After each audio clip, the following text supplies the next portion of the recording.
Okay, Western Michigan, the hot Western Michigan, Yep. scoring all these points. They're hosting Akron. Yep. Western Michigan scored 175 points in their Wait last 3 games. Wait a minute. Football team? Football team. 175 points in the last 3 games.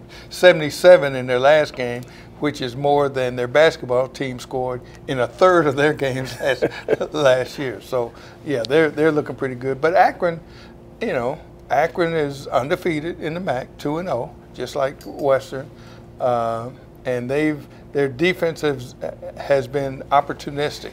So the game may hold a little bit more intrigue than some people might think. It's on the road, so Western's going to have to step up, have that advantage. Well, in Akron, their last 3 games, their defense has given up 3, 23, and 22. Yeah. Does that scare Western Michigan? I don't think that necessarily scares Western Michigan, but I think that does bode well for Akron if they can hold them there.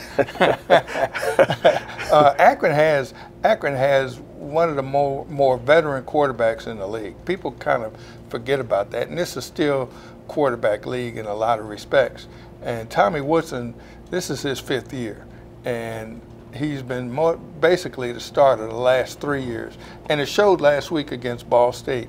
You know, he didn't necessarily have a off-the-charts game, but he was efficient, game manager, threw a couple touchdown passes, get in, get out, get your team a victory, and go home. I mean, that's what you want to do. You don't want to be the guy throwing 2 and 3 interceptions that cost your team a win, and that's what you expect out of a senior quarterback. Don't put us in games, put us in situations to lose. Don't be the guy causing us to lose. Help us win. And that's where he is in his career.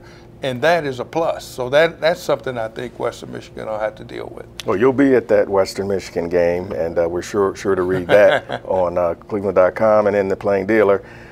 Ohio at Bowling Green. Bowling Green got their first win. Finally got a win. And they're at home against OU. That's going to be interesting. That's going to be interesting. Based on what I saw in preseason, I thought Bowling Green was really going to be strong. They haven't been. But if they're going to be a little bit like Miami last season Miami won its last 6 games after struggling the first half of the season. I'm not predicting that necessarily for Bowling Green. Go ahead, predict it. Go ahead. But they could be strong the second half of the season. And if they are going to be strong, this is the game to show it.